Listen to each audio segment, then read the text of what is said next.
she is. There Scoot she over a is. little bit. Let's get her into the picture Yeah, let's frame. get her. You don't need my mug in there. There you go. Something There that. we go. The So woman that does it all.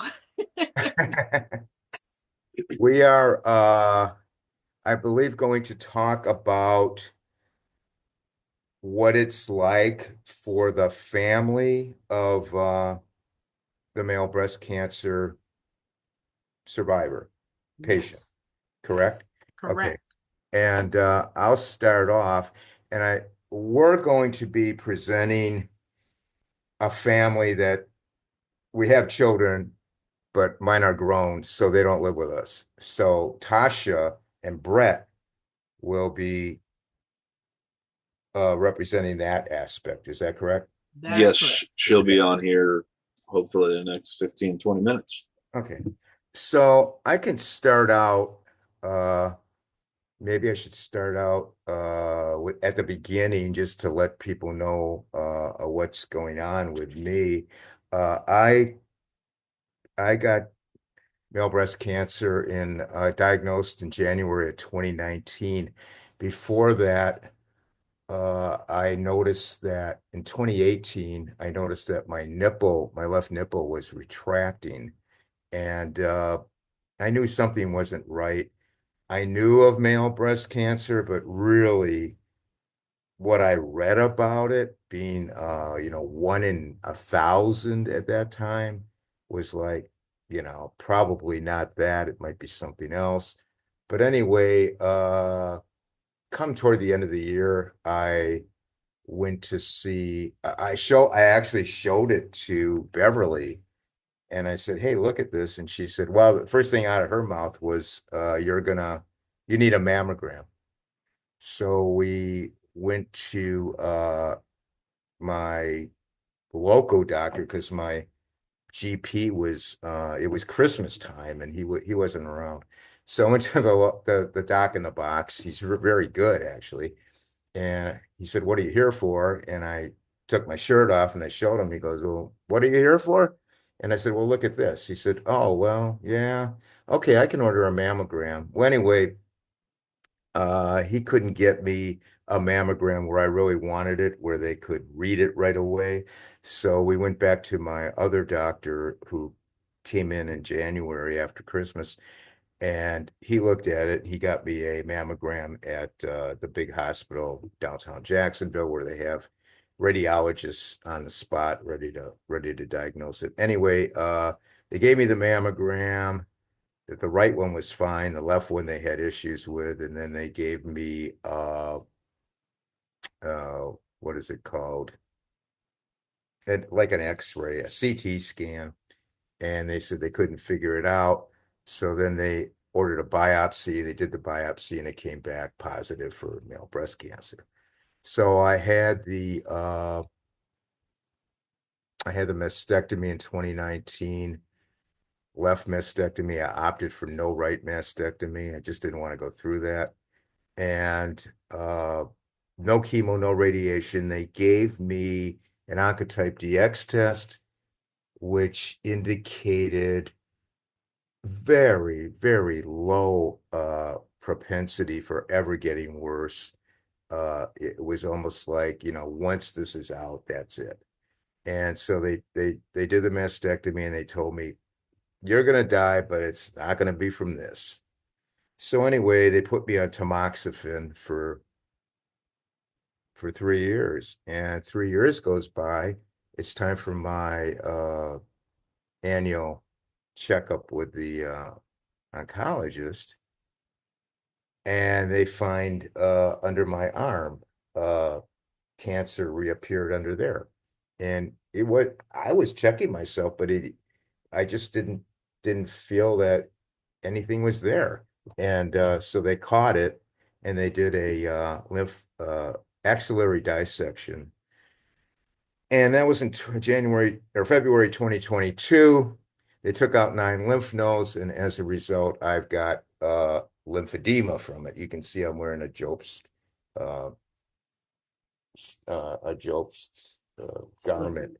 And so I've been going through, what, two and a half years of lymphedema therapy from with actually with Vanessa, who will be on this broadcast talking about lymphedema. And so I did get 4 rounds of chemo and 35 radiation treatments, which was hard because as they were doing the radiation treatments, it was affecting the lymphedema, making it worse. So I was kind of like in a catch-22 situation. But anyway, things have progressed, and thanks to Vanessa and uh, Dr. A doctor at MD Anderson in Jacksonville, they did a lymph node transplant, which I don't know if anybody's heard of before, where they take the lymph nodes from the stomach and they put it in your arm. And it's a relatively new process. They don't do it everywhere, and it seems to have worked. So what they're going to do is they're going to wean me off of these Jobst garments. So probably in another 6 to 8 months, I should be totally out of everything. Anyway, that's pretty much of the history behind this thing. So talking about the family situation, I think, and I'm just talking about me, but probably other men and that, are older or don't have their children are gone out of the house, they're empty nesters or whatever.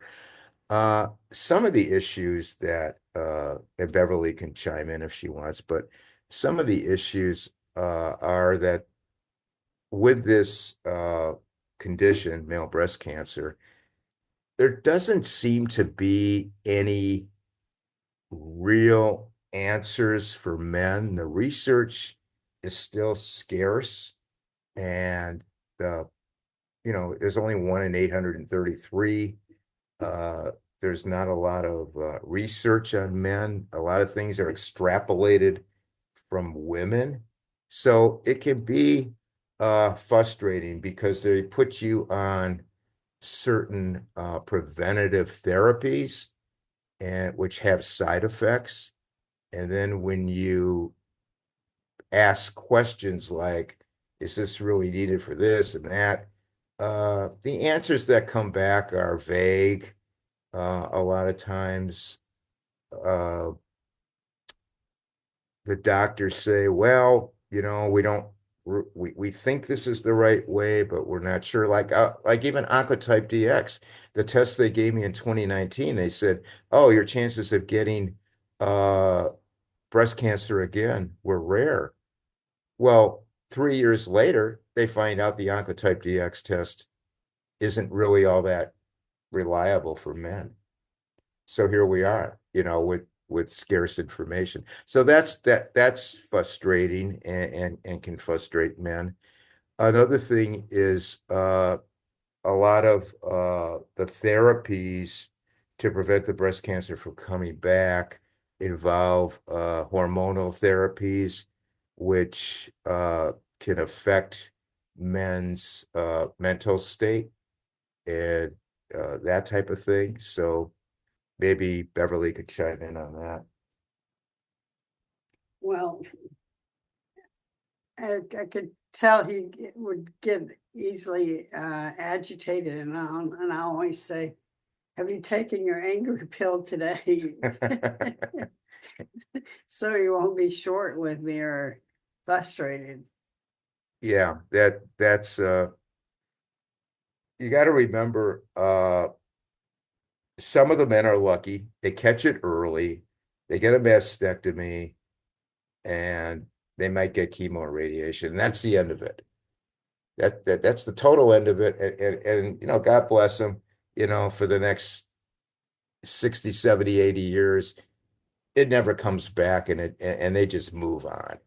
But for some of us, that's not the case. For some of us, it's diagnosed later or it comes back. And once it comes back, you're dealing with it for life almost. You're dealing with having to take medicines and it's never really it's never really over, like this lymphedema and these hormonal drugs and everything. So it goes on for a longer time. Uh, Now that like I said, the adjunctive therapies that they give you uh can cause a lot of side effects. So side effects are an issue. I would say that if you have a strong marriage, I would say you'll do all right. But I think if you have, and some of the men, we have a group, our open mic group, where people get on there and they talk about their problems.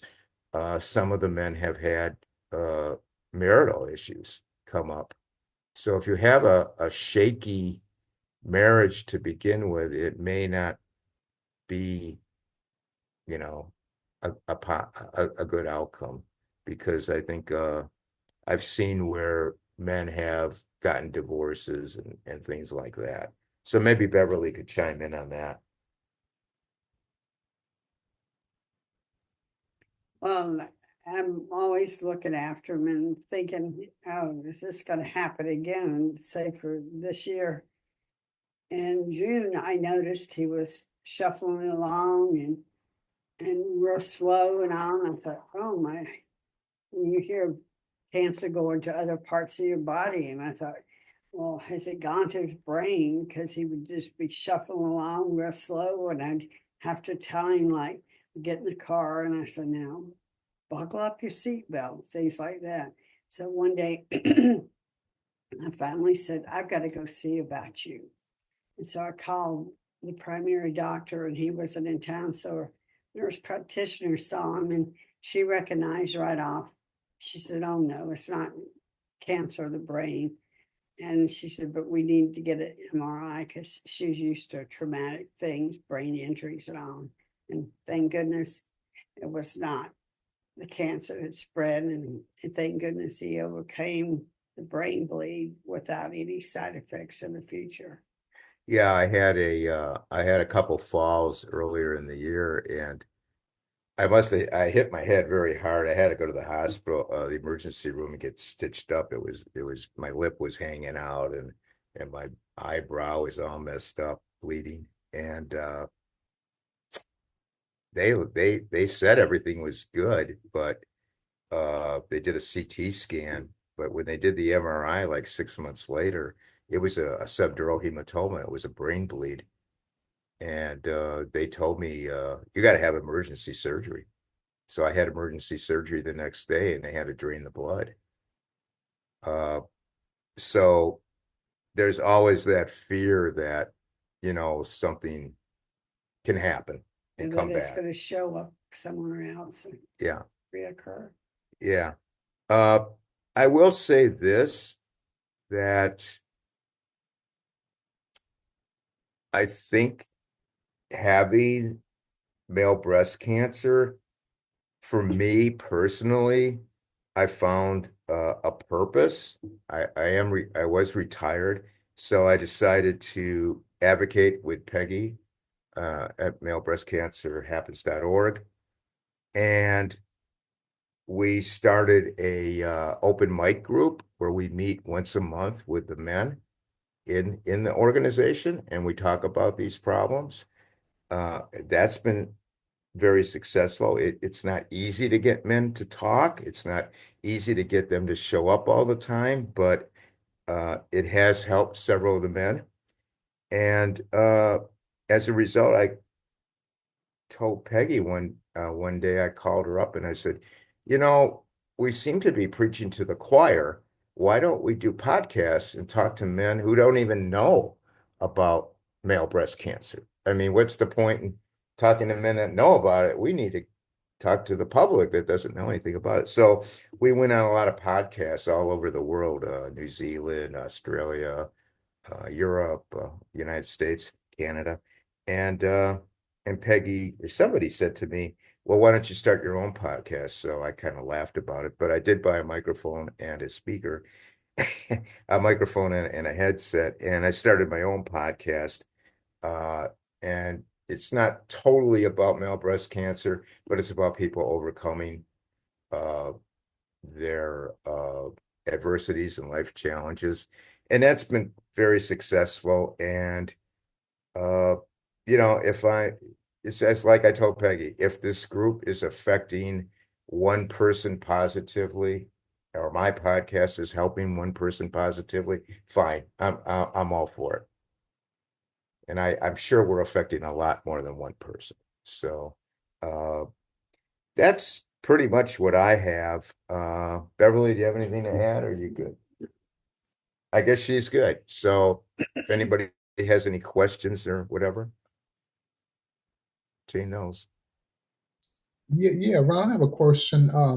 You had mentioned that you were on tamoxifen for several years, Yeah, and the issue with the lymphedema. Okay, were you on tamoxifen then at the time I was when on you started having tamoxifen. issues? Yeah, I was on tamoxifen from 2019 to 2022, but when it came back, they took me off of it because they said, well, it failed. And so they Okay. put me on Arimidex. So I'm on Arimidex, and I'm on a drug everybody probably heard of, Lupron, a Lupron Mhm. type drug. And Mhm. that Lupron has side effects, especially with hot flashes and things like that. And Verzenio. Yeah, I was on Verzenio for 2 years, which is Mhm. another drug that kind of cleans up all the loose cancer cells that may be hanging around from what they missed in surgery. So I did that for 2 years. Again, that has a lot of uh, side effects, liver side effects. Didn't affect my liver, but a couple men in the group have had it and have gotten cirrhosis of the liver from it. And gastrointestinal side effects that are very, very pronounced, especially diarrhea. Not a happy type of drug to take. So I finished the 2 year course and I'm done with it. Mhm. Yeah. Mhm. Ron, I just want to say thank you for uh, stepping up and leading our men's only groups and always the open mics and putting them on. I'm not always able to get on with two little ones running around, but when I am, I see that there's a handful of guys that are able to just kind of speak their minds and just talk about it. So I just want to thank you for always, leading that and taking the time to do that. Yeah. And I'd like to see more men on that open mic, and maybe you, myself, and Peggy can get together and find some incentive to get these guys on. I don't know what it might take, but we could brainstorm that maybe. For all the guys, just quit being so stubborn and just talk about it. Oh, maybe you should give away Kansas City Chief tickets or something. Oh, good idea. Yeah, for the upcoming conference.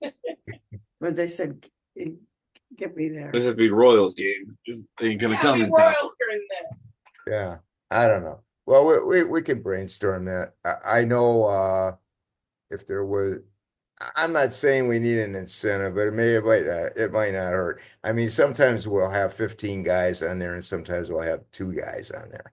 So it just runs the gamut. And I've tried different days of the week and that kind of thing. And I don't think people are just purposely not coming. I just think they've got a lot to do in their lives and things like that. Gary, do you have a question? I'm sorry. Good morning. Mhm. This is Renee Herman. I'm a nurse navigator, and I wondered. Well, thank you first of all for being so brave. Have seen many women through it, and I think women tend to find support in groups. But I think it's very important that men have this opportunity to talk about their experience. I was wondering, did you have genetic testing, and what did it show? Do you have a family history of breast cancer? I did have genetic testing, and it didn't show any. Yeah, that's And interesting. I don't have a history of Now, I was a pharmacist for over 40 years, and I did work with chemotherapeutic Mhm. agents. So I'm not saying that that was the cause of it. I'm Yeah. just saying, that could have been a factor. I don't know. Yeah. Yeah. We're finding we have one male who had the BRCA gene, which is that breast cancer gene. We had another one whose grandfather, his grandmother on the other side, both had breast cancer, but he did not have the gene. And then actually, his wife also had breast cancer. So she was a great support for him, but the stress is a lot. I think um, I just think there's a lot going on. I so appreciated both of you telling your story. Thank you. Renee, like you say, Brett at such an early age, at 17, finds himself for 7 years. It Yeah. takes for the doctors to diagnose him. Yeah. Well, we all got tested with onco and everything else, and we do not have any mutations running through our family. Wow. But I also have 15 other women cousins, all with breast cancer besides Brett. So they explain to us they don't know what's going on with our family, and eventually, hopefully, someday they'll get an answer. So it's what we tell the guys. And I gotta say to Mr. Ron and Bev, I don't know what we do without the two of you guys, because you're amazing. You keep things going. You're innovative, and you come up with ideas to try to get our men involved, because we all know I got 3 sons and a husband. Men don't talk. They don't talk about what's going on. I understand you're macho, and I appreciate that. But you got to open your hearts, especially when you're sick and not feeling good. It's the only way your family can be of help to you, because without family, you won't get through this, guys. Yeah. Agreed. And I agree with Ron. I have been put on a precaution to getting the breast cancer because I've had 2 lumpectomies. I've never had the breast cancer, but I've been now on the Arimidex. I will be taken off it end of December, but as a precaution, they put me on Arimidex, and I do have to tell you, the word chemo brain is real, because I forget in 2 seconds what I told Bob or Brett, and I go, what was I just talking about? That is real, guys. Yeah, you can ask Beverly next to me about that. Isn't it true, Bev? He forgets everything. And I said, how can you do your podcast with that? Like we do. Yeah, it's That real. drug it does it to you. Yeah, it does, and it's sometimes just to give you an example, I'll leave the room thinking where I'm supposed to go to do something, and then I'll leave the room, and when I get halfway there, I go, "What am I looking for?" I mean, I totally agree with it's you. just the drug, It is so real. I mean, Brett, at your age, at your young age, because you were on it, how did it affect you? Or did you remember everything? I remembered most of everything. I used the chemo brain as an excuse if I totally forgot to do something. Because you went through cancer, nobody's going to question you on it, call you out on it. So it's definitely an easy way. But I think I remember most of everything. But the Arimidex, it didn't. I don't feel like it affected me as much as some effects, side effects of others. When I was on tamoxifen, I definitely had some of the I definitely had hot flashes. I did not like them at all. I have a lot of hot flashes. And then my mom said mood swings because I was always angry at her. Well, she's a mom, so she nags. So there, it was hard to tell what it was. But it was just, some of the side effects of tamoxifen I did not like at all. So that's where I requested to be switched off. But the Arimidex, I honestly did not feel that I had much of the side effects. But doing the chemo and everything, yeah, like I said, there could have been some things I just forgot or, spaced on, but it wasn't like a completely like what am I doing here type thing. But like I said, it was easy to use that as an excuse if you just forgot to do something. I just Yeah. got a question for you, Peggy. Do you get a lot of hot flashes with Arimidex? I got to tell you, only at midnight do I get a hot flash. But I went through menopause at age 45. So, and I barely had them then. But at midnight, I'll be sitting in the chair watching TV, and all of a sudden, and I have to put the fan on. So, yeah, it's still real, very real. Okay.